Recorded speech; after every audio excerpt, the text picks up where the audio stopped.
He had been warned not to try. Every crowned head in Europe had signed an agreement to destroy him if he moved. He moved anyway, and for 100 days he nearly pulled it off. By early 1815, France had been beaten. The Bourbon monarchy sat back on the throne. Napoleon Bonaparte was exiled on the island of Elba, a piece of rock off the Tuscan coast. Given a pension, a small staff, and an army. The victors called it mercy. But mercy requires the vanquished to accept their defeat. Napoleon never accepted anything. For 10 months, he watched the diplomats of Europe divide his empire at the Congress of Vienna. He read dispatches. He studied troop dispositions. He made calculations. And he reached a conclusion that should unsettle anyone who studies power. He believed the situation was still recoverable. To understand why Napoleon tried, you need to understand what he had lost, and how fast he had lost it. In 1812, he led the largest army ever assembled in European history into Russia. He got a burning city and a winter that killed his army. The retreat from Moscow did not just destroy men and horses. It destroyed the myth of French invincibility. By 1814, the coalition closed in from every direction. Paris fell. Napoleon abdicated. On Elba, he was given the title of emperor and almost nothing else.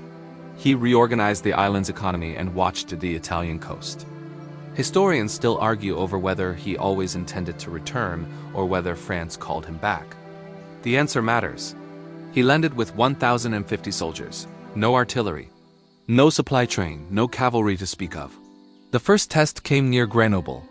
The Bourbon king had sent the 5th Infantry Regiment to stop him. Napoleon walked forward alone.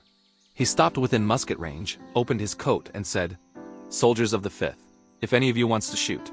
Not a single shot fired. The regiment cheered, threw their white cockades into the snow, and joined his column. Napoleon arrived at the Tuileries to a crowd that physically lifted him off the ground. He had taken France without firing a shot. On March 13th, the great powers declared him an outlaw. Stripped of protection, to be destroyed by any force that could reach him, Wellington took command in Belgium. Blocker's Prussians mobilized to the east. Austrian and Russian armies began the long march. Napoleon had rebuilt the French army to 280,000 men. If he could strike before they arrived, he could end the campaign in days.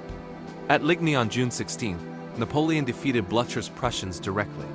The old field marshal himself was thrown from his horse. But Blücher was not destroyed. He was beaten. He did not fall back toward his supply lines. He fell back toward Wellington. The battle should have opened at dawn. Napoleon delayed. The previous night's rain had saturated the ground. Wellington had spent the night in the rain. His defensive formation was built for exactly what Napoleon was about to throw at it. The French cavalry attacked 77 times. Not once did a British square break, and Blücher arrived. His lead corps hit the French right flank while Napoleon's reserves were already grinding down. Napoleon sent the Imperial Guard. These soldiers had never retreated. For the first time in living memory, the Guard broke and ran. Napoleon left the battlefield around 9 in the evening. He had entered the day with 72,000 men. He left with perhaps 20,000. Michel Ney finished the day on foot, advancing toward British cannon with a broken sword, calling on soldiers to follow. Nobody did. The British sent him to Saint Helena, a genuine island, 47 square miles of volcanic rock in the South Atlantic. Waterloo settled whether France under Napoleon could permanently restructure European power. The answer was no. He died in exile. The old order returned. And yet the world the coalition tried to restore was already changing. If you want to support independent historical storytelling directly, the membership link is below. One decision at a time.